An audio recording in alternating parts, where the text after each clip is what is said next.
نستغفره ونعوذ بالله من شرور أنفسنا ومن سيئات أعمالنا من يهده الله فلا مضل له ومن يضلل فلا هادي له أشهد أن لا إله إلا الله وحده لا شريك له وأشهد أن محمدا عبده ورسوله أما بعد.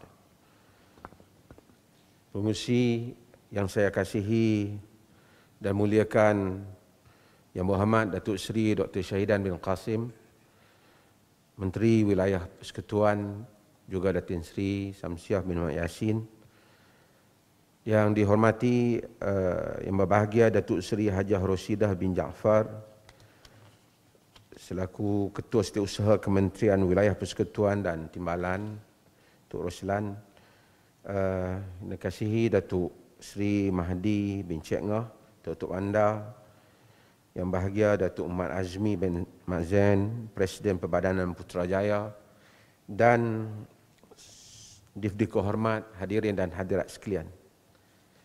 Tadi saya tanya Datuk Bandar, boleh buka emas tak?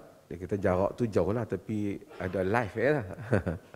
Tapi bila tengok Yang Berhormat Datuk Seri Syahidan pun pakai, jadi saya pakai juga.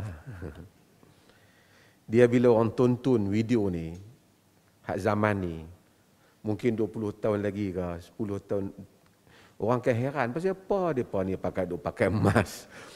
Masa tu budak-budak yang tak hidup di zaman tu akan heran tengok video-video kita ni. Dalam sejarah, pada tahun 317 Hijrah, golongan Qaramitah telah masuk dan menawan Kaabah dan mencuri Hajarul Aswad. 22 tahun lamanya Hajarul Aswad tidak berada di tempatnya. Jadi orang tawaf tu tak ada Hajarul Aswad, dia curi. Pokok Qaramitah ni ada pengaruh Syiah, pengaruh Batiniyah yang melampau. Dia menawan. Jadi kitab-kitab tu dulu masa zaman tu dia tulis dan dicium Hajarul Aswad jika ia ada. Kalau kita tengok dia tulis macam tu kita tahu itu zaman Qaramitah curi Hajarul Aswad. Kita heran pasal apa ya duk kata jika dia ada. Hajarul Aswad memang ada lah. Jadi kita kena baca sejarah kenapa dia kata begitu. Kerana 22 tahun lamanya Hajarul Aswad dicuri daripada tempatnya. Sampingan lah. Sampai nak cerita bagaimana 20 tahun lagi bila orang tengok video-video pada zaman ni, dan orang pun akan heran pasal apa dia pun pakai emas. Hadirin dan hadirat sekalian, tajuk doa merupakan satu tajuk yang selalu kita dengar orang cakap. Tapi saya akan cuba bincang beberapa perkara berhubung dengan tajuk ini, dan kemudian insya-Allah saya akan buka sesi untuk kita boleh bersoal jawab. Pertama, kita perlu tahu bahawa doa ini bukan soal kurniaan Allah untuk kita memohon kepadanya, tetapi doa adalah akidah. Dalam erti kata lain, jika kita berdoa kepada selain daripada Allah, kita menjadi kufur. Doa adalah akidah. Dan akidah inilah yang kita ulang-ulangi di dalam salat kita, iyyaka na'budu wa iyyaka nasta'in. Hanya engkau yang kami abdikan diri dan hanya kepada engkau kami memohon pertolongan. Maksudnya apabila Allah jadikan Fatihah sebagai tajuk utama bagi Al-Quran, seolah-olah siapa yang nak membaca Al-Quran, ini introduction-nya, ini pembukaannya. Kalau faham Fatihah ini berarti manusia itu faham misi yang akan disampaikan oleh Al-Quran. Dan disuruh untuk kita mengulang-ulanginya di dalam salat. Mengulang-ulanginya sebagai satu ikrar bahwasanya kita hanya menyembah Allah dan hanya memohon pertolongan daripadanya. Sebab itu Al-Imam Ibn Qayyim menulis kitab Madarijus Salikin bagi membicarakan makam apa? Iyyaka na'budu wa iyyaka nasta'in. Keseluruhan yang Quran cerita semua pada kita itu, dia nak supaya kita capai makam iyyaka na'budu wa iyyaka nasta'in. Hanya engkau yang kami abdikan diri dan hanya engkau yang kami pohon pertolongan. Dalam bahasa Arab dia boleh kata na'budu iyyak, ni ustaz-ustaz, kami menyembahmu, wa nasta'inuka, kami memohon pertolongan padamu. Tapi apabila dia takdimkan, dia dahulukan iyyaka, maksudnya hanya engkau. Sebab tu diterjemahkan dalam bahasa Melayu kita ni, hanya engkau yang kami pohon pertolongan. Maksudnya sesiapa yang meminta daripada wali ke, hatta jika dia meminta daripada Nabi, dia menyanggahi iyyaka na'budu wa iyyaka nasta'in. Kerana yang kita pohon hanya pada Allah. Kita bukan macam agama yang terbabas. Oh Jesus help me. Kita tak. Kita tak kata oh Muhammad help me. Kita tak kata.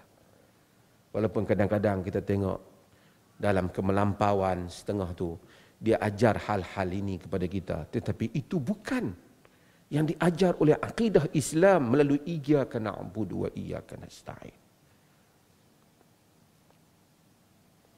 Sehingga apabila orang datang kepada Nabi kita Muhammad sallallahu alaihi wasallam, nyatakan ya Rasulullah bima syaa Allah wa bima syi'it. Wahai Rasulullah, dengan apa yang Allah dan engkau kehendaki. Nabi kata, aja'altani lillahi nidda, kau jadikan aku sekutu Allah. Qul bima syaa Allah wahdah. Katakan apa yang Allah sahaja kehendaki. Akidah yang very clear, jelas, straightforward. Sebab tu Islam agama paling pantas sekali berkembang kerana seseorang yang menganut Islam akan terus merasakan bahawasanya dia tidak ada lagi sebarang benteng untuk dia berhubung dengan Tuhan.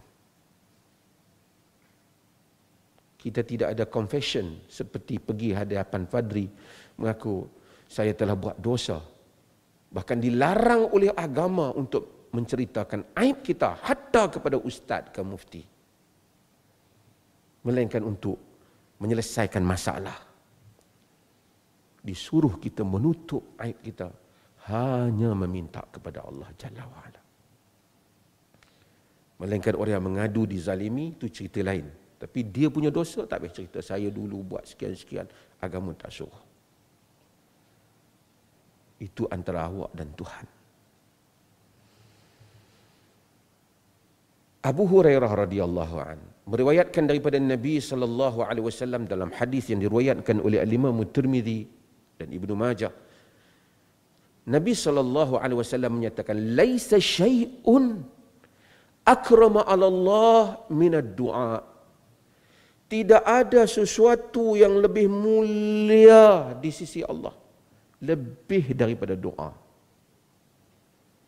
Puasa Allah suka, salat semua Allah suka. Bahkan salat itu sendiri maknanya doa.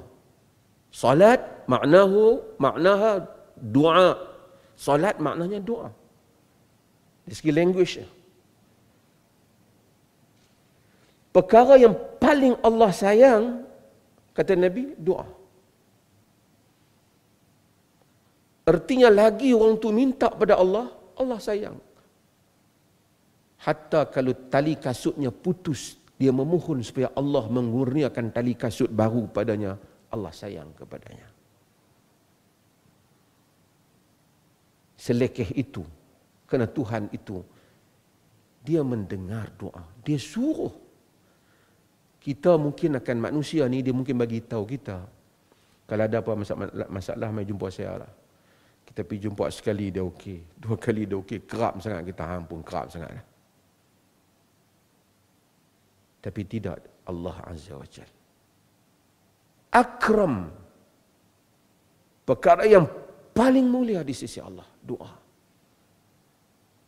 Dalam riwayat Abu Dawud, Nabi menyebut ad-du'a'u huwal ibadah. Doa itu adalah ibadah. Ertinya kalau satu orang duduk dalam masjid 3 jam tak buat apa, hanya duk minta ke Allah daripada segala harta dunia dan akhirat, dia minta pada Allah, bererti dia sedang melakukan ibadah. Karena doa itself is ibadah. Doa itu sendiri ibadah. Sebab tu kadang-kadang orang bangun tengah malam, kalau macam yang hafal Quran, banyak faham Quran, mungkin dia solat 2 rakaat, ambil masa sampai sejam, ataupun kadang-kadang 4 rakaat boleh pergi sampai sejam setengah, 2 jam. Kita baca panjang. Kalau Allah kurniakan kelebihan kita untuk ingat Al-Quran. Tapi setengah orang dia tak hafal. Dia hafal mungkin surah-surah yang pendek, mungkin. Dia tanya kita, tapi bangun tengah malam nak buat apa? Solat 2 rakaat, solat lagi. Selain itu doa. Dia kata, saya doa. Doa itu ibadah. Sebab tu Allah apabila turun fi sulusul akhir minal lail, 1/3 daripada akhir, daripada malam, dia bertanya, siapa yang memohon kepada aku? Fa astajibulah, aku akan kurniakan dia. Doa. Ia ibadah. Maksudnya apabila kita pulang kepada Allah di akhirat kelak, antara senarai pahala ibadah yang Allah suka, solat, puasa, zakat, haji, doa ibadah besar yang dia suka. Kita doa, ya Allah, berilah anak-anak saya kejayaan. Zahirnya kita meminta dunia, di sisi Allah ia adalah ibadah, pahala di sisi dia. Dia bagi yang dunia satu hal, diberikan untuk akhirat satu hal yang lain. Bahkan itu merupakan pahala yang besar. Sebab itu tidak ada doa yang sia-sia. Semua yang kita doa ini tersimpan di sisi Allah. Mungkin hamba Allah itu dia doa pada Allah terlalu banyak, kerana masalahnya terlalu banyak. Dia balik ke akhirat kelak, yang memasukkan dia ke dalam syurga ialah doa dia yang banyak. Walaupun doa dia bab lain, tapi doa itu pahala. Doa kerana doa menggambarkan kehambaan diri seorang insan di hadapan Tuhannya. Kita tidak meminta bagi yang tidak dapat memberi. Kita meminta dengan keyakinan bahawasanya dia berkuasa. Kita percaya dia adalah karim, dia jawad, dia mendengar, dia pemurah. Itu manifestasi daripada apa yang kita lakukan. Sebab itu orang yang doa dengan sombong, dia tidak berdoa, amin, amin, ya rabbal alamin, rabbana taqabbal. Dia tak berdoa kalau begitu caranya. Doa menggambarkan kerendahan diri di hadapan Tuhan. Ud'u rabbakum tadarruan wa khufyah. Serulah Tuhan kamu, doalah kepada Tuhan kamu dalam keadaan tadarru', rendah diri, wa khufyah, dan merendahkan suara. Sebab itu ada bab khas, dia panggil fiqh doa. Fiqh doa. Fiqh kepada doa. Allah menyuruh kita minta padanya. Jangan ada orang berteori pula, hang ni semua nak minta ke Allah. Allah menyuruh kita minta padanya. Dia marah kita tak minta kat dia. Dia yang menyatakan, wa qala rabbukum ud'uni astajib lakum. Tuhan kamu menyatakan, doalah kepadaku untuk ku sambut doa kamu. Tuan-tuan, Allah kata, wa kanal insanu ajula. Manusia ini gopoh. Bila kita doa pada Allah, kita gopoh, kita macam, sekali saya nak sentuh sikit tentang doa yang gopoh ni tak mustajab. Kita macam doa hari pagi ni, petang ni kita nak tengok. Seolah kita nak order macam orang mari kan. Adik, teh ais satu. Macam itulah. Allah bukan macam tu. Allah hakimun, alimun, khabir, maha mengetahui. Kadang-kadang kita minta sesuatu, mungkin kita nampak, kita tak nampak, tapi Allah menguruskan yang lain. Datuk Seri Syahidan. Saya sebutlah pasal kan Datuk Seri Syahidan berucap tadi sini. Daripada proses saya lalui sebagai sahabat, daripada menteri besar tak jadi menteri besar. Mungkin saya tak tahu pada doa sehingga akhirnya siapa sangka jadi menteri wilayah. Pada hari kita doa, kita tak tahu urusan Tuhan.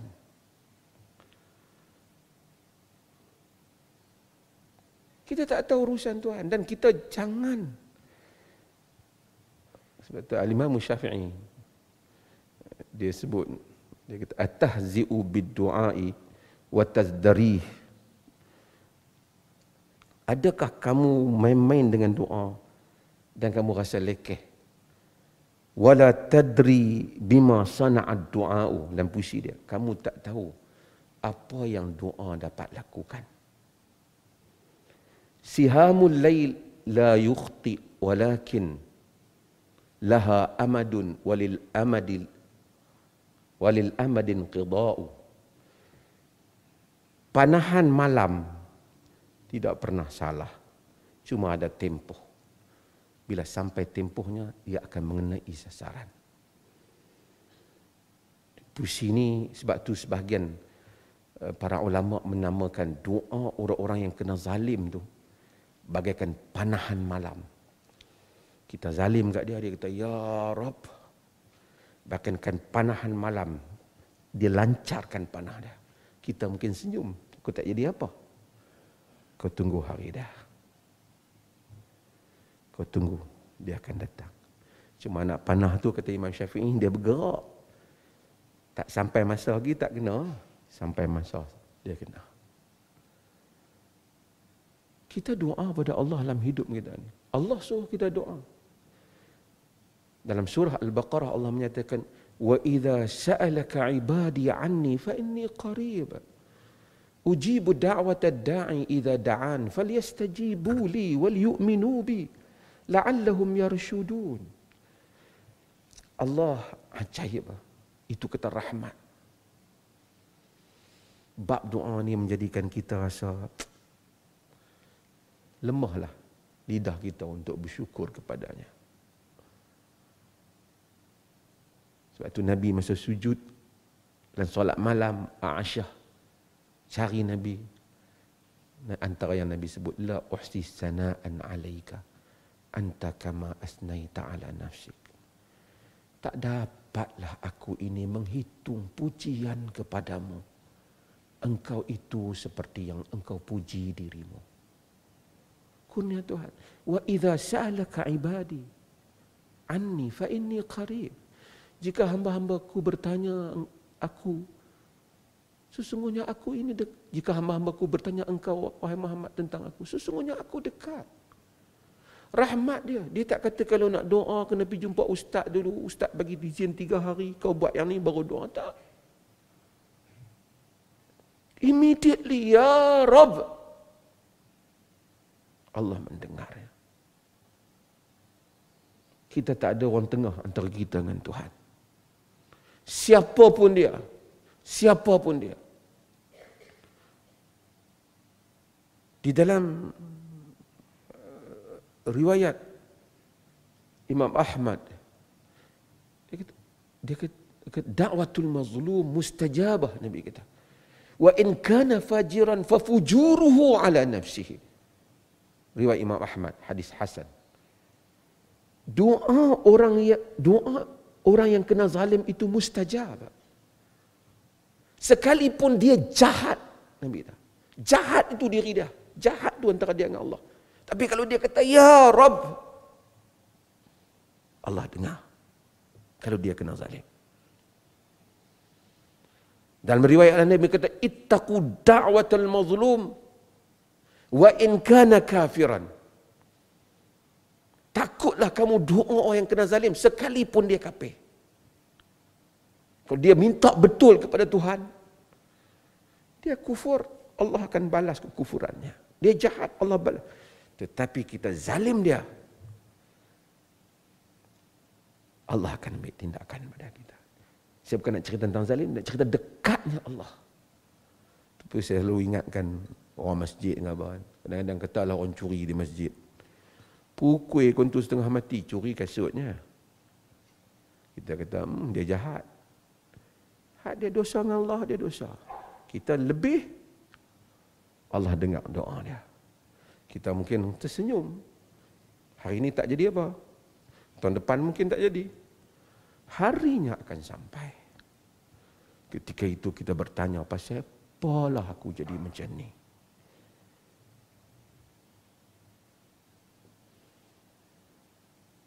Hadirin dan hadirat yang dirahmati Allah.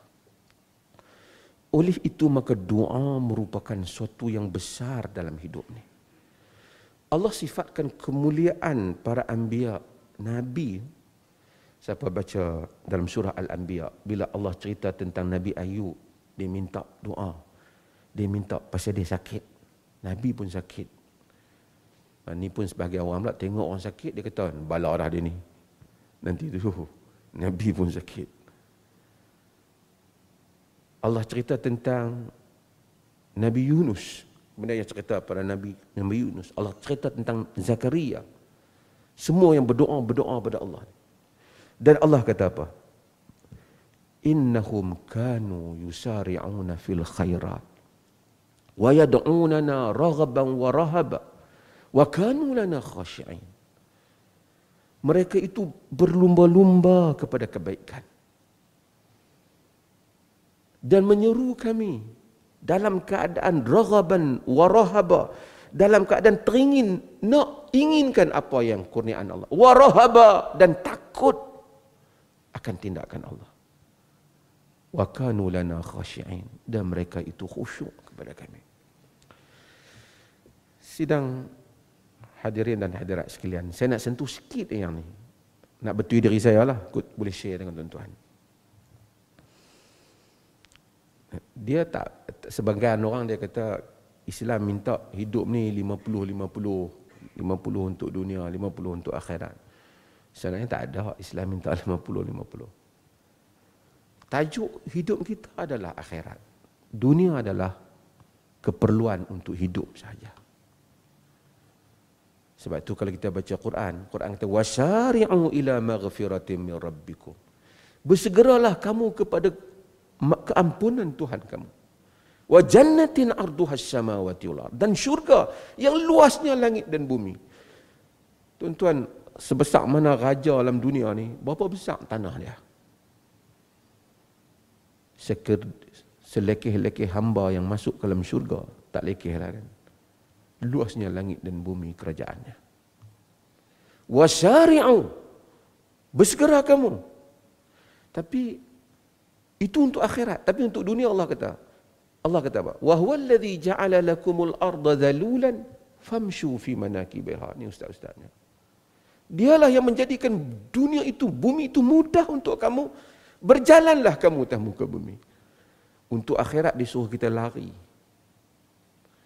Untuk dunia dia suruh kita berjalan.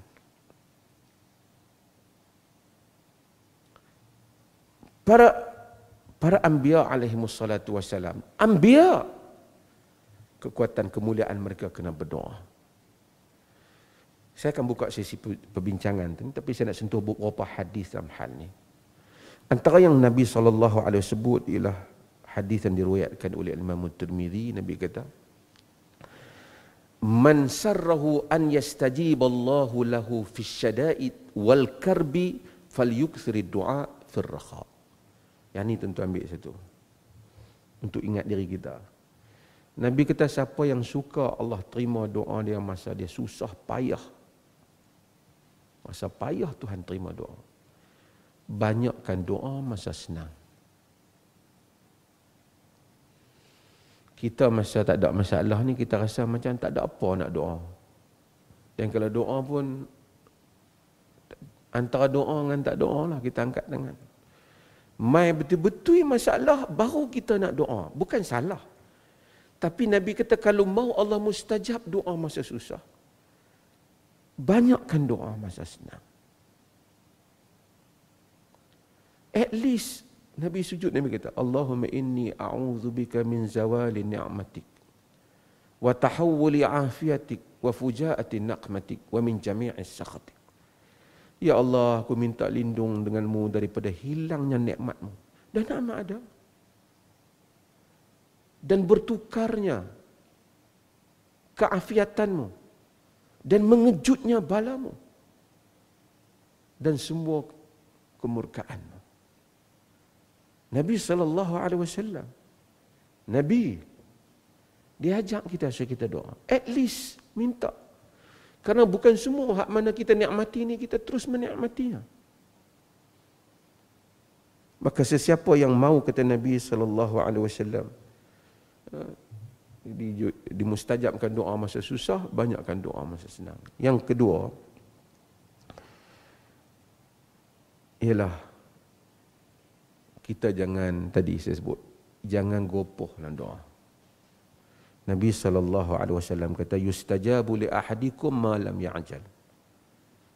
Wa qala yaqulu da'autu falam yastajib li. Diterima doa seorang kamu selagi mana dia tak gopoh. Dengan dia menyatakan, doa pun Tuhan tak terima pun. Dia kata macam tu, Tuhan tak terima.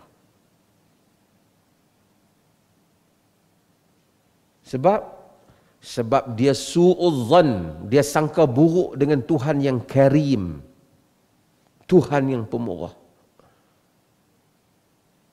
Jika kita lihat kehidupan yang kita ada ini, sebahagian besar daripada apa yang kita nikmati ini adalah doa kita. Dulu kita doa, kita susah. Lepas tu kita keluar daripada kesusahan, kita pun lupa kita pernah berdoa. Semasa kesusahan itu datang, kita rasa bagaikan kelam yang meliputi kita. Tak ada jalan dah aku ni. Semua tertutup. Kita kata, Ya Rab, Ya Rab. Kita tunggu besok, ia tak datang, lusa tak datang. 5 tahun kemudian ia hadir. 7 tahun kemudian ia hadir. Lagikan orang seperti Nabi Yusuf yang tidak bersalah, dimasukkan oleh keluarganya di dalam telaga.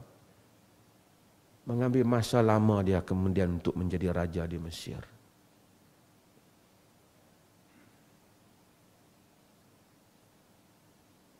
Dan saya selalu, siapa ikuti ceramah saya selalu sebut, manusia ni apa saja pencapaian dia, kehendak kita yang tertinggi satu, jadi orang yang saleh. Jadi orang saleh. Apa pun kejayaan kita buat di dunia, apa pun pangkat kita dapat, tapi kalau mati masuk neraka memang gagal lah. Na'udzubillah. Kita ni, tempat asal kita ni syurga. Nenek kita dulu di syurga. Kalau mati tak balik kampung tu, balik neraka, memang gagal kita. Na'udzubillah. Nabi Yusuf alaihi salam, apa yang dia tak ada? The most handsome man in the entire world. Daripada awal sampai akhir semua. Orang tengok pun jadi raja kerajaan yang besar, Mesir. Dia jadi raja lah. Lepas itu gelarannya Fir'aun. Tapi dia tak pakai Fir'aun pada zamannya. Tapi jawatan itu raja.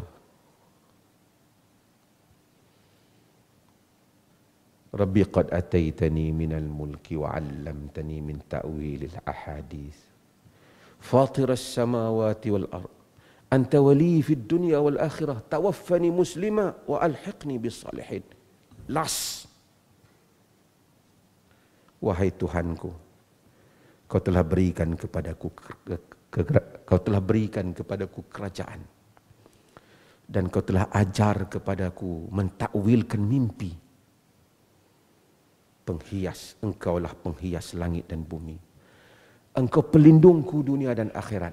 Matikan aku sebagai orang Muslim dan masukkan aku di kalangan orang yang saleh. Setelah semua pencapaiannya, cita-cita dia ialah masuk di kalangan orang saleh. Nak dapat jawatan tuan, nak dapat ketua, nak jadi datuk bandar, bukan boleh 2-3 orang.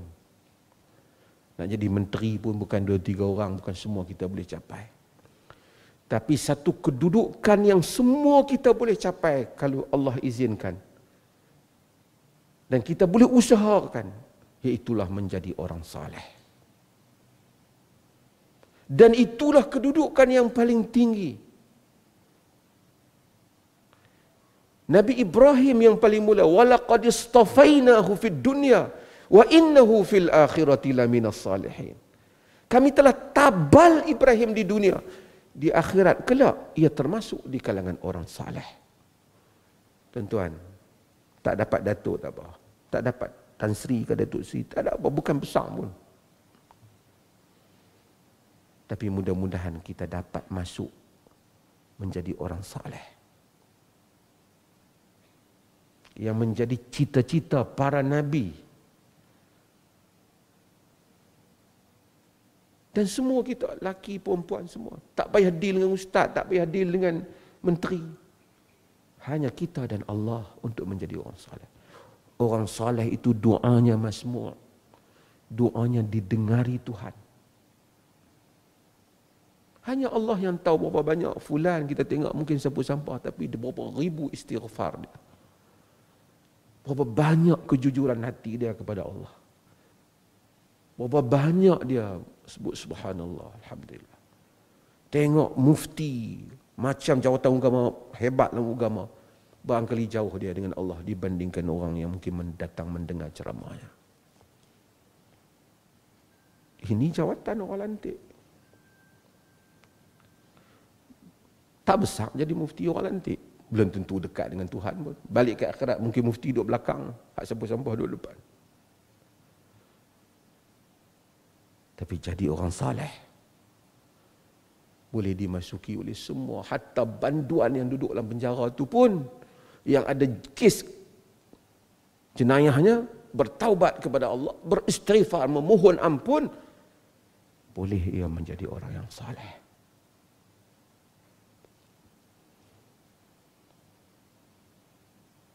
Ini rahmat Allah yang luas. Supaya tak ada kita hamba-hamba Allah kata Tuhan bagi peluang kat dia, tak bagi peluang kat aku.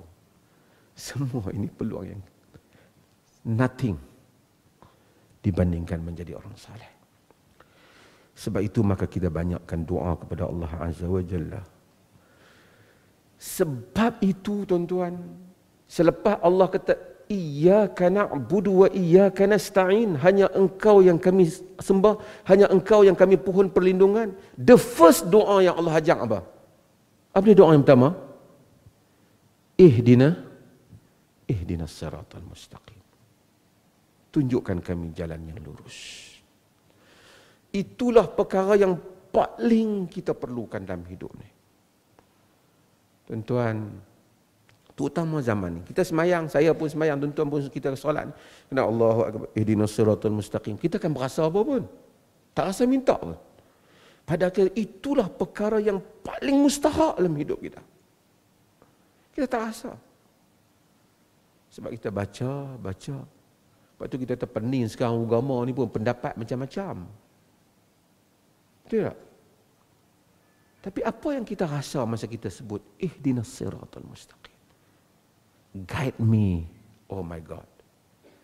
Oh Allah, guide me to the straight path. Guide me.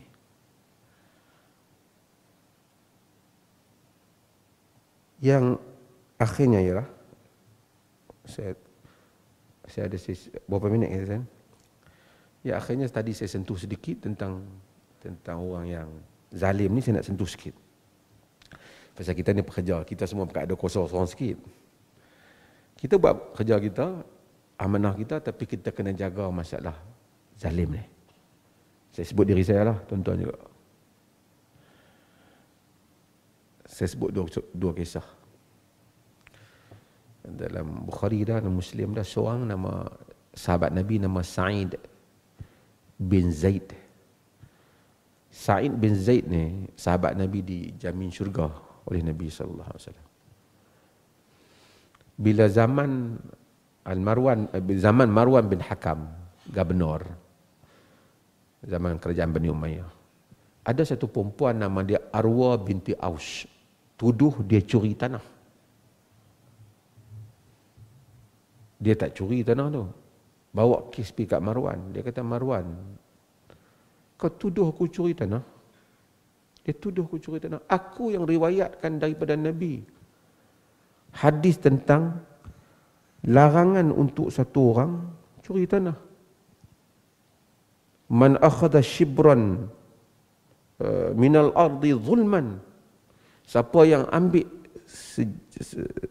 sejengkal tanah secara zalim, tuwiqahu min sab'il aradin. Allah gantung bumi itu 7 kali ganda di tengkuk dia pada hari akhirat kelak. Kalau ambil harta tanah orang secara zalim, dia takut tak ambil.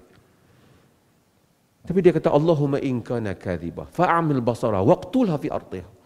Ya Allah, jika dia bohong, butakan matanya dan bunuh dia di tanahnya. Arwah binti Aus ni buta mata beberapa tahun kemudian. Kemudian mati kerana jatuh di tanah dia. Satu. Yang kedua ialah Sa'ad bin Abi Waqqas. Sa'ad bin Abi Waqqas ni ialah gubernur yang Umar bin Khattab lantik dia di Iraq. Ada orang duk pergi komplain kata dia tak betul pentadbiran dia. Sedangkan Sa'ad ni sahabat Nabi yang besar. Umar bin Khattab pula pentadbiran dia straight. Dia tak kira orang sahabat ke apa, aku ada komplain bagusnya, ambil tindakan. Jadi apabila ada orang komplain, Sayyidina Umar hantar pasukan pergi daripada masjid ke masjid. Masuk masjid, tanya orang ramai, apa pendapat kamu tentang gubernur yang kamu ni? Gubernur depan ni? Kebanyakan masjid kata, Masya Allah, baguslah dia, puji dia. Sehingga pergi ke satu masjid Bani Ams. Hadis ini ada dalam, cerita ni ada dalam Sahih Muslim. Sampai ke sana, satu orang nama dia Usamah bin Qatadah. Bila pasukan macam inquiry dia tu pergi, tanya, apa pendapat kamu tentang gubernur kamu? Dia berdiri. Dia kata, kalau hang nak tahu benda yang betul, innahu la yasri bisariyah wala yaqsimu bisawiyah wala yaqdilu fil qadiyah. Dia ni tak ikut perjuangan, tak bahagikan harta secara adil, tak adil di dalam keputusan pemerintahan. Sangat terkejut. Apa yang aku tak adil? Sa'ad kata, Allahumma in kana abduka hadha kadhiban. Ya Allah, jika hamba-Mu ini pembohong, wa qama ria'an wa sum'atan, dan berdiri di depan orang ni kerana nak menunjuk-nunjuk, nak bagi malu aku, fa'atil umrahu, panjangkanlah umurnya, wa'atil faqrahu, dan panjangkanlah kefakirannya, wa'aridhu bil fitan, dan masukkanlah dia di dalam fitnah. Akhirnya Usamah bin Qatadah ni tua, panjang umur dia,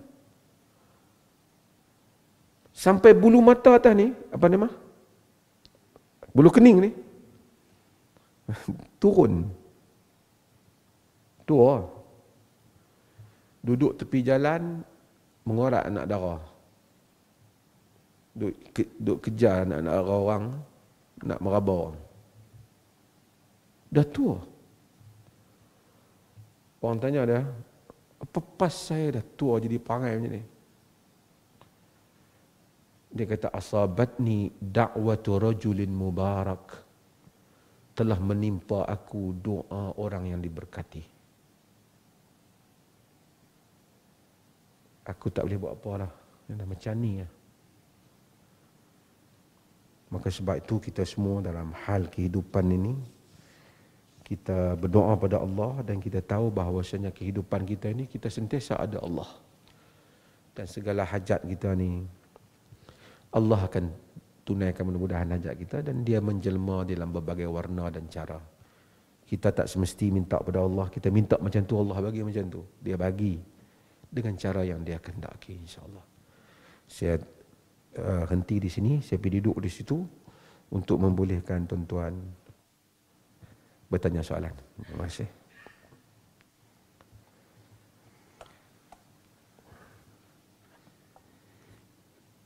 Silakan. Jadi untuk makluman tuan-tuan dan puan, sesi ini kita bukakan untuk pertanyaan soalan yang boleh kita langsungkan menggunakan mikrofon yang telah pun disediakan untuk pertanyaan. Jadi sebelum sesi ini dibuka kepada para tamu yang berada di auditorium Menara Didikan 1 ini, ingin saya menarik perhatian untuk makluman soalan yang ditanyakan ialah mengenai dengan datangnya daripada rakan di live Facebook. Live Facebook rasmi KWP, iaitu daripada Man Banyak. Assalamualaikum. Apakah doa yang terbaik untuk anak-anak yang sering melengah-lengahkan solat kerana leka dengan gadget? Itu soalannya. Okey, terima kasih. Saya nak sebut, tuan-tuan semua ada pengalaman dalam doa. Kehidupan kita ni, apa yang kita capai dan dapat berdiri adalah dengan doa. Semua orang suka tanya, apa doa yang terbaik? Sebelum kita jawab bila datang apa doa yang terbaik, orang akan terbayang, is that any special words for that particular doa? Itu mungkin yang ada dalam fikiran orang. Tapi sebenarnya doa yang terbaik ialah doa yang mana apabila seorang itu berdoa, dia telah doa dengan benar-benar jiwa kehambaannya yang memohon pada Allah. Kerana bukan semua keadaan kita dapat mencapai hal itu. Sebab itu doa yang mustajab. Masa kita doa tu kita tahu dia mustajab. Kerana sebab tu kita disuruh doa ketika jiwa kita benar-benar dekat dengan Allah. Ketika kita puasa, sebab tu kita disuruh doa pada 1/3 akhir malam. Ketika kita tahajud, kena hanya ikhlas antara kita dengan Allah. Tak ada dalam Islam ni tahajud ambil live supaya orang pakat duk tengok aku tahajud. Ni orang tak buat aja tu. Ini tahajud antara kita dengan Allah. Sebab itu apabila kita doa, benar-benar jiwa kehambaan, tadarruan wa khufyah, rendah diri dan harap, doa kita akan mustajab. Sekalipun kita guna bahasa Melayu ke bahasa Jawa ke bahasa apa. Kerana ia memenuhi makna doa.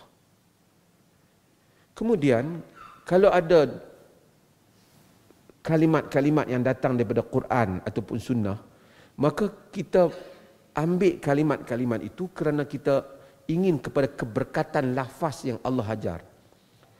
Sebab itu kebanyakan para ulama menyatakan, ramai di kalangan ulama menyatakan, walaupun Rabbana atina fid dunya hasanah wa fil akhirati hasanah wa qina azabannar, lafaznya itu jamak. Rabbana, wahai Tuhan kami. Kalau kita doa seorang macam mana? Kita maintain. Sebab dia ajak tu cara jamak. Kerana itu the original words yang ada daripada Al-Quran. So kita nak dapatkan keberkatan lafaz. Ini disebut oleh Imam Ibn Qayyim dan Zadul Ma'ad. Maka sebab tu kita tak apa. Kalau hak Nabi ajak tu kita kekal. Kalau kita dapat yang tu, kita doa yang tu. Tapi apakah yang terbaik untuk anak ke siapa ke? Kalau kita tak ada lafaz tu, apa saja perkataan yang apabila kita minta sungguh-sungguh pada Allah. Sebab tu Nabi bila dengar orang doa, Nabi kita pandai kau berdoa. Dia panggil fiqhud doa. Badi'as samawati, penghias langit, fatirus sama. Sahabat ni Bila ya Allah, kadang-kadang kita tak erti bahasa Arab. Ya Allah, Tuhan yang Maha Berkuasa, kesianlah padaku. Allah ni disuka ilhah. Ilhah dalam arti kata kita merintih kepadanya. Disuka hamba yang merintih kepadanya. Ya Rabb, ya Rabb. Sebab itu doa orang musafir mustajab. Kerana apabila dia musafir, dia rasa hilang pergantungan. Tapi satu orang yang angkat tangan, ya Rabb, tapi fikiran dia duduk fikir, orang ni boleh tolong aku lagi. Orang ni boleh tolong aku lagi. Dia tak mustajab. Tapi apabila seorang tu dia dah putus harapan hanya kepada Allah, mustajab. Mustajab. Sebahagian hamba Allah, Al-Bara' bin Azif, ramai orang hamba Allah yang kita tengok, dia angkat tangan mustajab. Bukan kita tak ada tangan dia, dua tangan tu kita pun ada. Bukan kita tak guna lafaz dia, kita pergi tengok lafaz dia. Kita tak ada jiwa dia tu.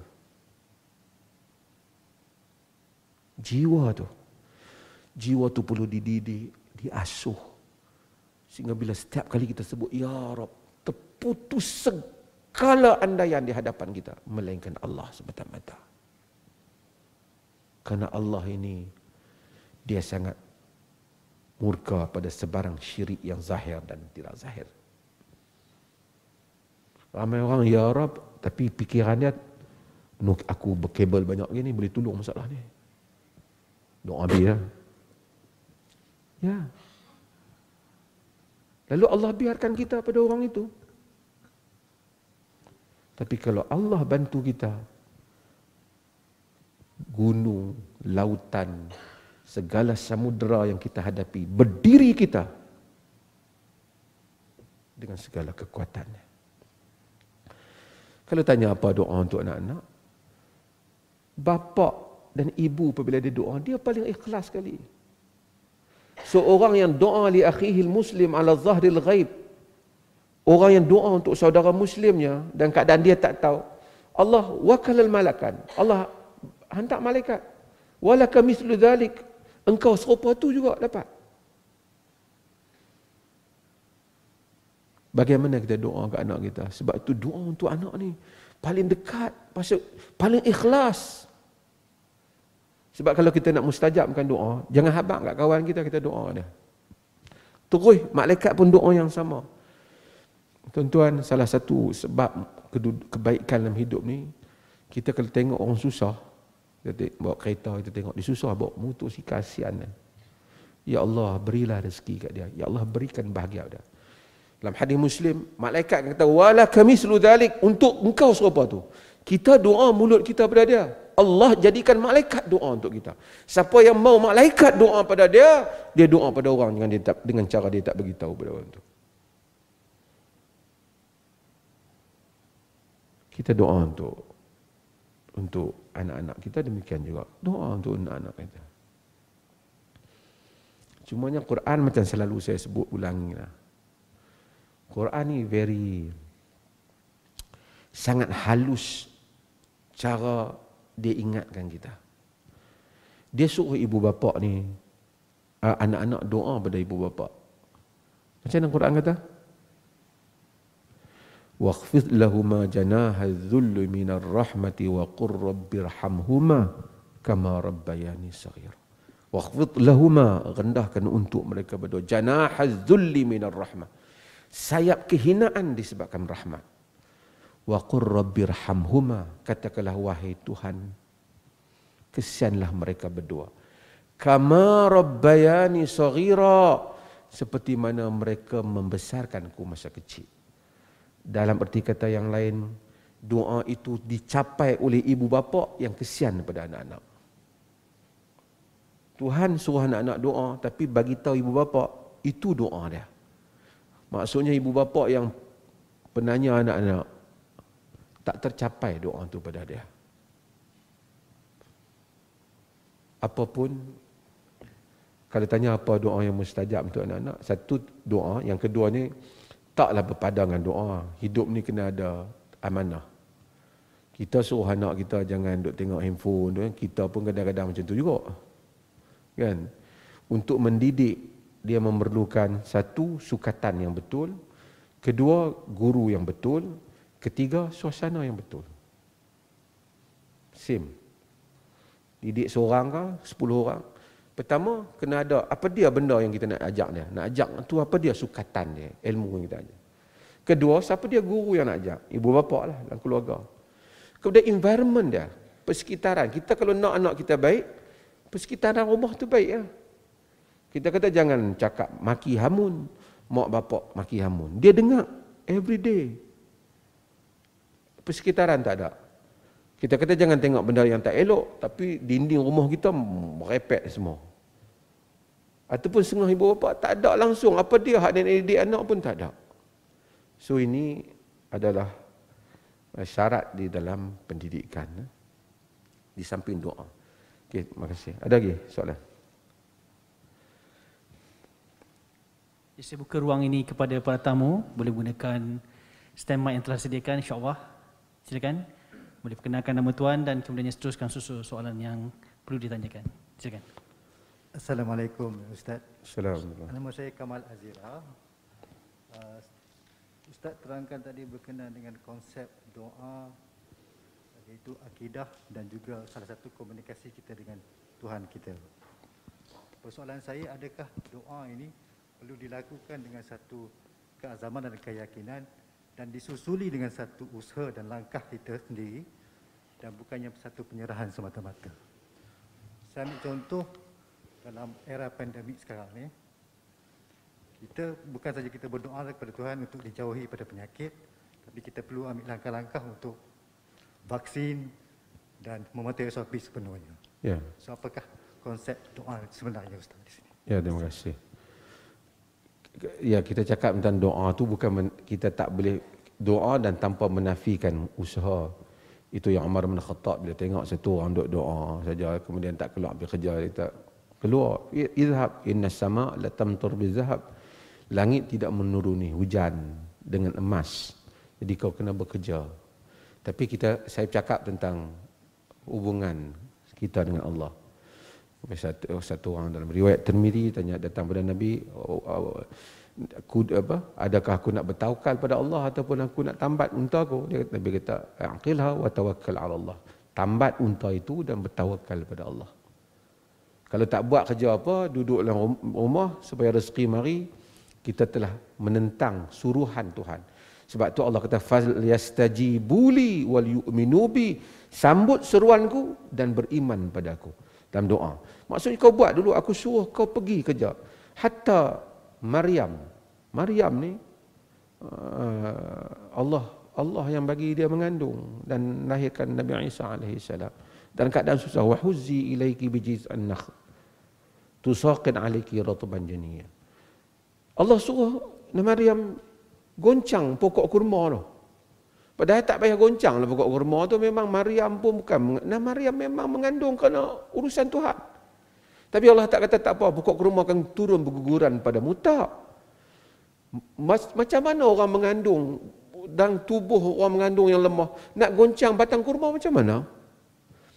Artinya Allah kata, kalau nak sesuatu dalam dunia ni, do something. Buat sesuatu. Itu dia punya sunan dunia. Perang Badar. Bukan perang ada kepentingan. Nabi nak mempertahankan para sahabat. Pun Nabi cari tentera, kuda, kenderaan, persiapan, atur. Tak ada kata tak apa. Malam ni hampa mandi tapak ke apa? Mandi yang limau ke apa? Jadi kebai. Tak ada. Ni heran orang baca Al-Quran boleh kebai. Nabi perang Badar tak kebai.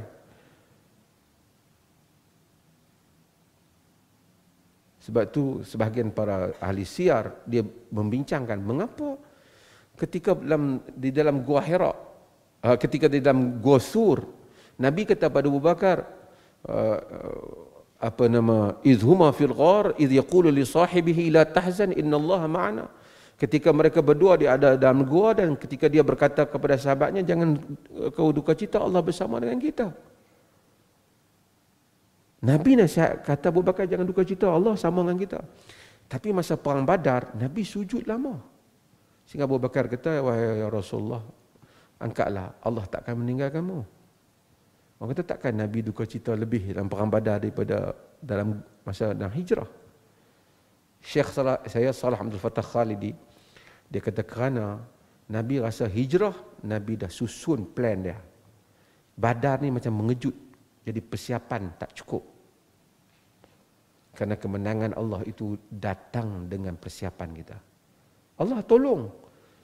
Sebab tu dia jadi lately ni, sebelum saya nak pergi, masalah kita orang yang nak agama, kadang-kadang kita pergi langgar sunan alam ni. Perang Badar, malaikat turun. Saya suruh buat perang Badar, malaikat turun. Bi alfin minal malaikah, 1000 malaikat. Dalam perang ada 5,000 malaikat. Malaikat ni tak nanti 1000 lah. Satu malaikat mari dia tebas cerah lah. Orang utara kata, tahu tebas cerah, maksudnya habis ya. Tetapi perang Badar mati musyrikin berapa ya? 70 mereka mati. Tak padang dengan malaikat mari banyak. Kerana Allah jadikan kemenangan di tangan orang Islam. Malaikat hanya mempertahankan orang Islam. Nak bunuh Abu Jahal, perlu tangan orang Islam. Nak bunuh Abu Lahab, perlu tangan orang Islam. Satu kita duduk, ya Rob, tewaskanlah orang-orang yang kuasa-kuasa yang zalim ni. Kita semua duduk saja, dia tak berlaku begitu.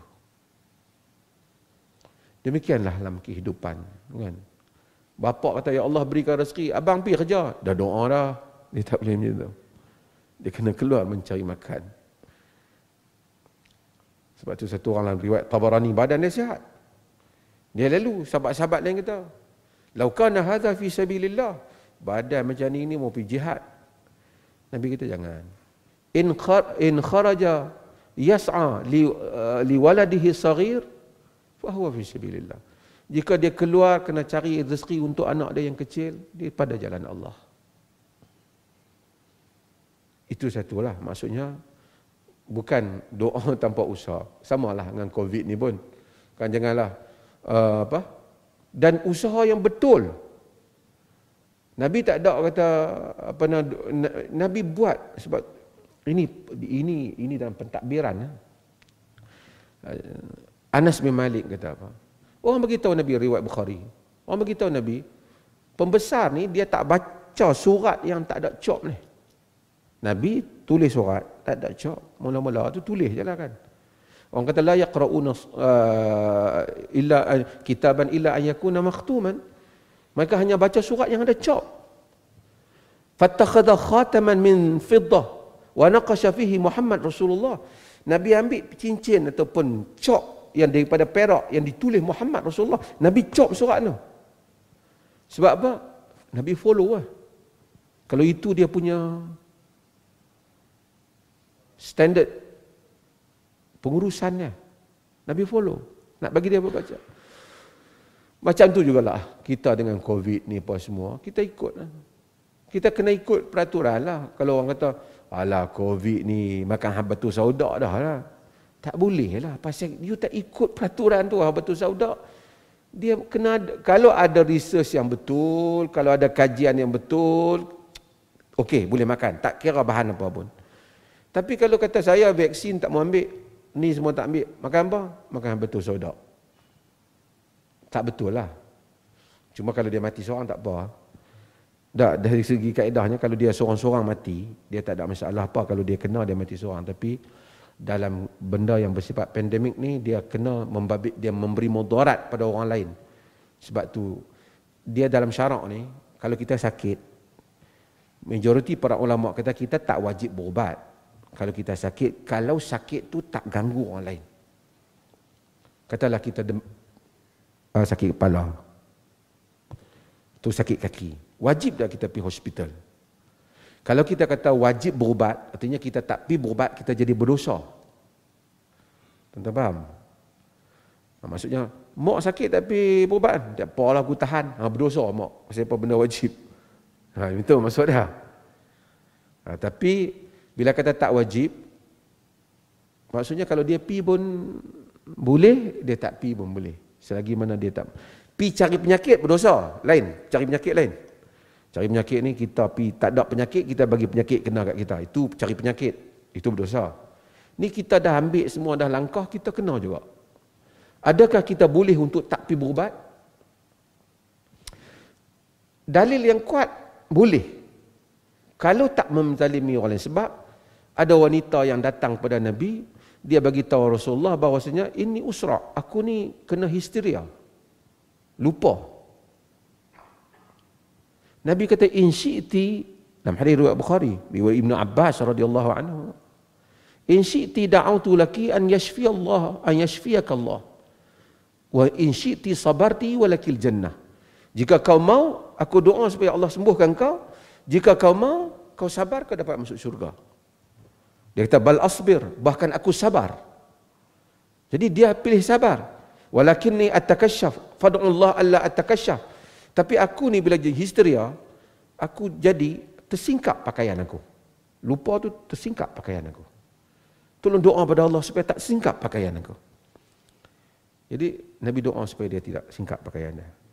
Itu menunjukkan berubat ada pilihan. Tapi kalau penyakit tu jenis merebak pada orang lain, kerana kita duk merebak pada orang lain, kita hidup dengan orang lain, wajib kita ambil langkah-langkah untuk mengelakkan orang lain mendapat mudarat.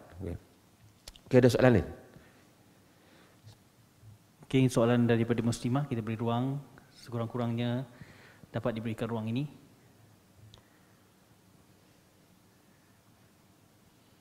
Ada soalan muslimah? Jika tak ada, kita beri buka ruang. Ada yang tuan-tuan sebelah sini mungkin ada. Silakan. Ya, silakan. Terima kasih. Kenalkan diri nama tuan dan kemudian soalan. Terima kasih. Assalamualaikum warahmatullahi wabarakatuh. Nama Muhammad Yasir bin Yahya. Soalan saya adalah berkaitan tentang adab berdoa. Adakah adab berdoa ini lebih kepada doa yang dilakukan selepas mayat, iaitu dengan menadah tangan? Kerana ada sebahagian daripada amalan-amalan yang saya ambil daripada Datuk sendiri adalah, yang satu adalah berkaitan tentang bacaan subhanallah walhamdulillah wala ilaha illallah wallahu akbar, Allahumma firli, Allahumma hamni, Allahumma zukni, iaitu ya Allah ampuniku dan berilah aku rezeki yang lebih. Adakah bacaan tersebut menjadi sebahagian pada doa dan perlu dibaca dalam keadaan-keadaan yang tertentu? Itu yang pertama. Yang kedua adalah, selalunya kita ada ibu ni, kita percaya ibu mempunyai doa yang tiada hijab kepada Allah Subhanahu Wa Taala. Tetapi kita ni sebagai anak-anak, kadang-kadang kita ambil, bukanlah ambil mudah, tetapi kita kadang-kadang kita cover semua dah. Kita bila baca doa, ya Allah Tuhanku, ya Allah, maburlah doa-doa ibuku padaku, ya Allah. Adakah itu satu perkara yang dibolehkan mengikut pandangan Ustaz? Terima kasih. Okey, yang pertama ialah mengangkat tangan, rafa'an yadain, angkat tangan ketika doa adalah merupakan sunnah. Maksudnya ada dalam hadis. Diriwayatkan lebih daripada 70 sahabat tentang angkat tangan tentang doa ni. Kan? Dan bahkan dalam hadis Nabi kata innallaha hayyun karim. Kan? Allah itu hayyun karim. Dia tidak bila yastahi min 'abdihi rafa'a yadayhi wa yarduhu ma sifra. Allah ni dia malu yang layak bagi Allah lah. Dia tak akan tolak apabila dua hamba angkat dua tangan dia tolak kosong. Maksudnya angkat tangan tu sunnah. Tetap maksudnya tak timbul isu masalah angkat tangan, tetapi bukan semua keadaan angkat tangan.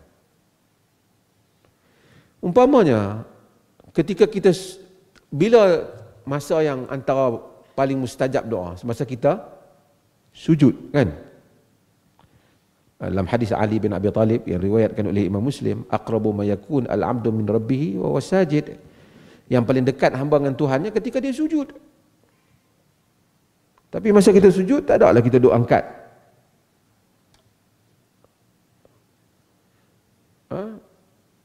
Dan ketika sama juga doa ketika kita banyak doa kita nak memandu wirid yang kita nak mandu, yang mana bukan semua tempat yang Nabi angkat, kan? Nak masuk dalam toilet umpamanya, kita minta kita auzubillah minal khabthi wal khaba'is. Kita tak angkat tangan di depan toilet tu macam dalam gambar tu. So budak confusion, ni Kaabah ke toilet? Bukan kata salah, tapi dia tidak diriwayatkan Nabi mengangkat. Banyak doa Nabi nak keluar rumah. Ummu Salamah kata Nabi tengok. Nabi tahu. Allahumma inni a'udzubika min an adil au udal au azil au uzal. Kan? Nabi doa kan. Au adlim au udlam. Au ajhil au yujhal alayya. Ya Allah, aku minta jauh daripada aku menyesatkan, aku disesatkan.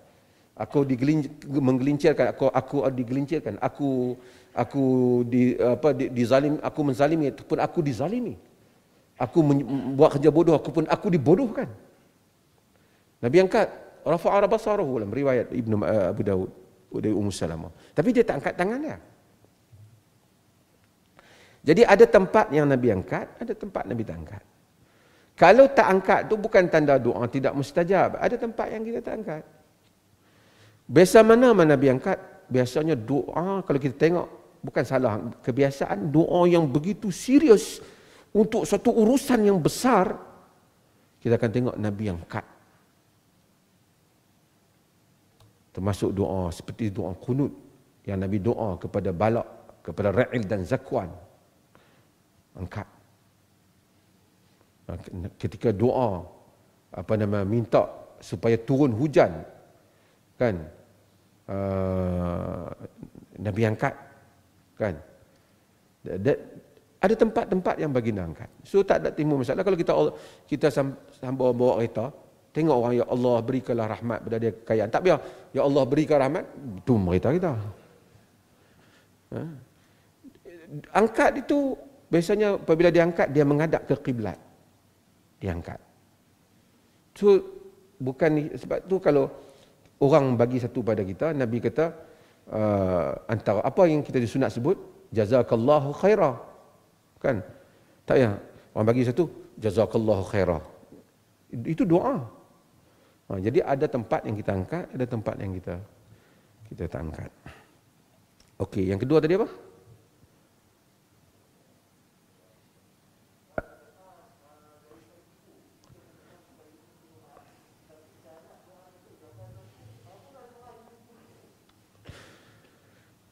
Doa ni satu benda yang paling luas sekali.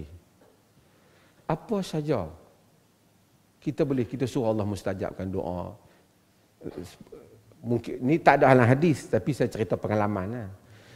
Ramai orang kadang-kadang jumpa kita, kan, bukanlah kita bagus sangat, tapi orang sangka, atas sangkaan, oleh kerana kita mufti, orang sangka kita bagus, kan.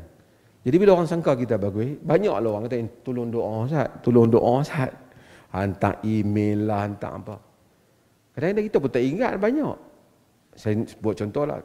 Kalau saya lah, apa saya terpaksa buat. Kalau ialah kita semua masa waktu penting, kita tahajud ke apa, kita doa, ya Allah, semua orang yang meminta supaya aku berdoa padamu untuk hajatnya, tolonglah tunaikan hajat dah. Umumlah, kalau itu saya punya pengalaman lah, kan.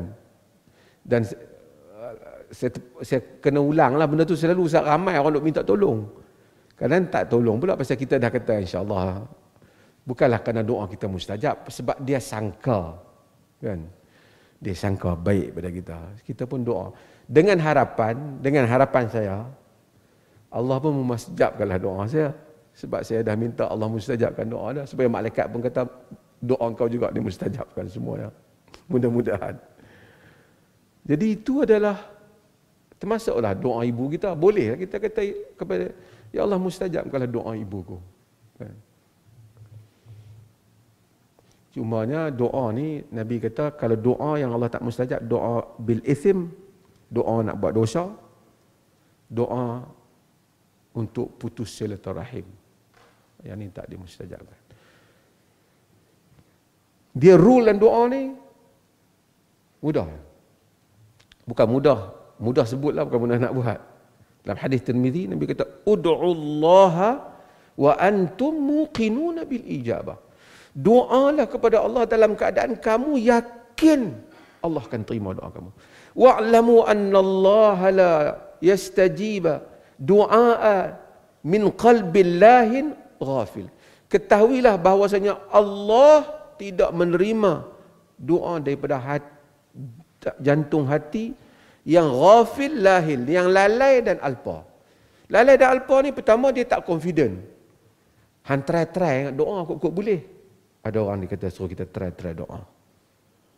Dia ingat macam Tuhan ni main try. Dan kita tahu iman kita masa kita doa. Sebab tu satu, Allah lebih mengetahui hamba dia. Dia ni minta kat aku bukan dia percaya dengan ni. Tuan-tuan, cubalah balik duduk sendirian, ingat balik segala yang kita doa pada Allah. Apa lagi yang Allah tak bagi? Dia dah bagi. Cuma mungkin dia tak bagi macam yang kita minta. Tapi apa yang menjadi hasrat di sebalik yang kita minta, dia dah bagi. Ada mungkin tunggu masa lagi. Tapi dia, untuk membolehkan sebahagian besar manusia hidup. Orang yang doa pada Allah. Kadang-kadang dia minta duit banyak, kaya. Allah mungkin tak bagi kat dia kaya. Tapi Allah bagi pada dia bahagia. Orang nak duit banyak pun dia kerana dia rasa dengan duit tu dia bahagia. Tapi Allah bagi bahagia pada dia. Hidup dia tenang. Keadaan dia baik. Allah mudahkan urusan dia. Allah ni kalau duit banyak tenggelam dalam duit, kalau dia susahkan urusan kita, susah. Daripada sekecil-kecil benda kita jadi susah. Dia susahkan keluarga ke, kesihatan ke, kawan-kawan ke, perasaan. Tak ada sakinah, gelisah. Tak tahu apa yang gelisah ni. Ramai orang ditenggelami dengan harta, dibaluti dengan kegelisahan. Dia try buat macam-macam dalam hidup dia. Tapi dia tak tahu apa ubat dia. Dia tak dapat menyelesaikan dalaman dia yang bertarung dengan dirinya sendiri.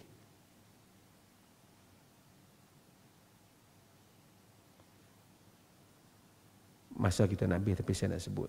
Saya sebut banyak kali tuan-tuan yang dengar kuliah saya sudah sebut. Tuan-tuan pergilah mengadu masalah tuan-tuan kat siapa pun, menteri ke, Perdana Menteri ke, yang Pertua Agong ke, Maharaja ke. Berapa sangat masalah yang kita yang boleh diselesaikan. Berapa banyak appointment yang kita nak kena buat, nak tunggu untuk jumpa dengan orang-orang yang ada kedudukan ni. Orang-orang yang ada kedudukan ni. Tapi Allah Azza wa Jal beri kita setiap malam supaya kita bangun dan doa pada dia. Sebab itu kalau kita tidak dijemput ke majlis yang besar itu, tahajud kepadanya, kita bukan orang penting ataupun orang yang ada kedudukan yang istimewa. Na'udzubillah. Orang boleh bangun awal nak pergi interview, pergi majlis, pakai baju cantik dengan, tapi tak boleh bangun untuk setengah jam, sejam, 1/3 yang akhir untuk berdoa pada Tuhan dia. Tak mampu dia. Tak dapat dia melazimi hal itu. Kalau kita orang tak jemputlah majlis-majlis yang besar itu, semua orang dapat, hang seorang tak dapat. Kecil hati kita. Tapi kalau kita tahu ramai hamba-hamba Allah yang Allah sayang telah jemput ketika tengah tidur, tatajafa junubuhum anil madaji'i yad'una rabbahum khaufan wa tama'an. Setiap hari Jumaat kita baca. Tatajafa junubuhum anil madaji'. Renggang lambung mereka daripada tempat tidur mereka. Yad'una rabbahum khaufan wa tama'an. Tatajafa junubuhum anil madaji'i. Doa pada Tuhan mereka dalam keadaan takut dan harap. Allah jemput hamba-hamba dia, dia tak jemput kita. Dalam majlis manusia kita duduk depan, dipersilakan, orang mention, orang address kita. Dalam majlis Tuhan memuliakan hamba-hambanya, kita tak ada dalam senarai itu. Satu. Kedua, minta kat orang ni tuan-tuan, dia ingat, dia tak ingat. Itu pun banyak mana dia boleh. Minta pada Allah, Allah akan tunaikan. 10 tahun kemudian kita melihat. 15 tahun kemudian masih kita lihat. Saya selalu kata pada ibu bapa bila nak periksa anak-anak. Dia heran, dia doa kat anak dia supaya semua dapat A. Tengok-tengok anak dia semua dapat C. Doa tak mustajab kau ibu ni, dia kata. Kenapa semua anak dapat A? Banyak sebab lah. Sebahagian tu dia, na'udzubillah, kalau nak tunjuk kepada orang supaya anak aku pandai, pada anak ampah tu, lainlah niatnya. Kerana pada bacaan kita, dengan anak kita dapat A banyak, anak kita akan berjaya lah dalam hidup pada masa depan. Itulah sepatutnya logik dia macam tu. Tuan-tuan, mungkin ibu dah mati ataupun masih ada. Anak tu duk dapat corot macam tu. Tapi tuan-tuan tengok berkat doa ibu dia, berapa tahun kemudian dia berjaya dalam hidup dia. Dia mungkin tak berjaya dalam sains matematik, tapi dia jadi peniaga yang berjaya. Ramai kawan-kawan saya nombor hujung, lah ni bisnes kaya pada kita lagi. Urusan Allah dalam kehidupan. Doa pada dia. Percaya. Yakin. Ud'ullah wa antum muqinuna bil ijabah. Kata Nabi, doa pada Allah dalam keadaan kamu yakin Allah mustajabkan doa kamu. Diterima doa kita. Kita mungkin mati dah. Anak kita menikmati 7 tahun kemudian doa ibu dia yang kata, ya Allah bagilah doa anak saya berjaya dalam peperiksaan. Tak berjaya dalam peperiksaan, berjaya dia dalam perniagaan.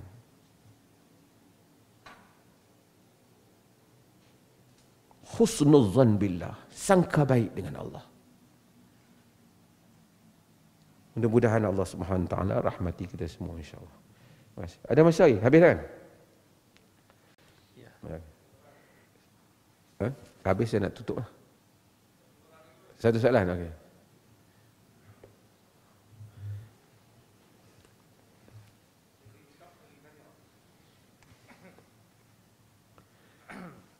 Assalamualaikum. Assalamualaikum. Saya nak tanya dari segi kita ni bila berdoa ni, kalau kita baca trade, macam kita minta something, berikan aku wang ringgit, benda tak elok tak boleh lah kan, macam doktor cakap tadi. Tapi kalau kita minta baca trade tu benda yang elok. Contohnya, berikan aku kekayaan supaya aku boleh tolong orang. Berikan aku nyawa panjang supaya aku boleh terus beribadat padamu. Macam mana hukumnya itu ni doktor? Okey, terima kasih. Pertama ada dua batal trade ni, satu nazar. Sebelum saya nak pergi nazar. Nazar ni makruh. Kerana nazar ni macam kita buat tawar-menawar dengan Tuhan. Kalau aku dapat rezeki ni, hak banyak ni, aku ingat nak buat kenuri. Maksudnya macam ni lah. Bagi kat tu yang tu, aku bagi yang ni. Maka makruh. Kata Aisyah, nahan Nabi sallallahu alaihi wasallam 'ala an-nadhr. Nabi larang daripada nazar.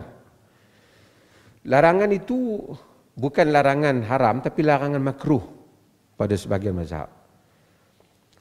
Dalam Quran kata wa yufuna bin nadri. Kan?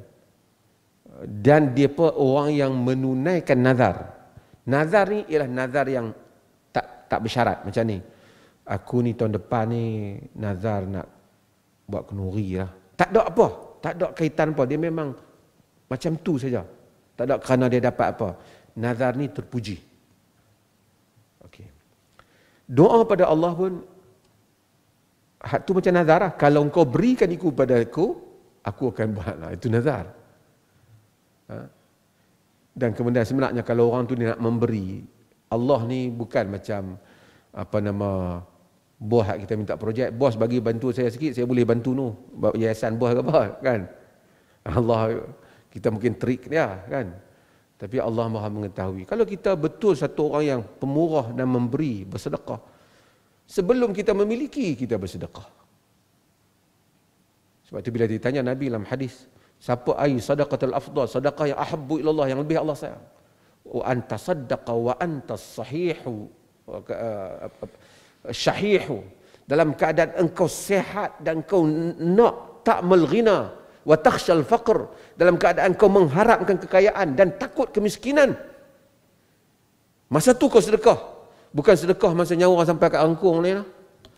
Ada hujung dah ni, Dah duduk atas katil dah. Ni tanah aku tu bagilah kat sekolah tu. Bukan salah. Nabi kata masa tu qad kana lil fulan. Nabi kita patut daripada awal lagi bagi kat dia dah. Jadi kalau kita Allah Maha mengetahui kalau nak rezeki tak minta, tak payah minta, bukan tak sebut ke Allah kalau kau bagi aku bagi. Jangan buat barter trade dengan Tuhan begitu. Kerana Nabi SAW menyebut pada waktu pagi, malaikat kata apa? Allahumma a'ti munfiqan khalafa. Setiap pagi malaikat kata, ya Allah berikanlah orang yang memberikan, mengeluarkan harta sebagai gantian. Siapa yang mencuba, dia semua mengetahui. Siapa yang bersedekah, dia mengalami. Sedekah sentiasa membawa rezeki yang lebih. Tapi lillahi ta'ala, insyaAllah. Mudah-mudahan. Terima kasih. Terima kasih banyak tuan-tuan yang semua hadir, dah lewat dah ni. Mudah-mudahan Allah rahmati kita dan kita berjumpa lagi pada masa yang lain. Terima kasih banyak pada pihak penganjur, Datuk Seri Syahidan, Datin Seri dan semua pihak. Terima kasih kerana sudi mendengar. Sekian, Assalamualaikum warahmatullahi wabarakatuh. Terima kasih Sahibu Sahamah, diminta terus kekal di pentas sebagai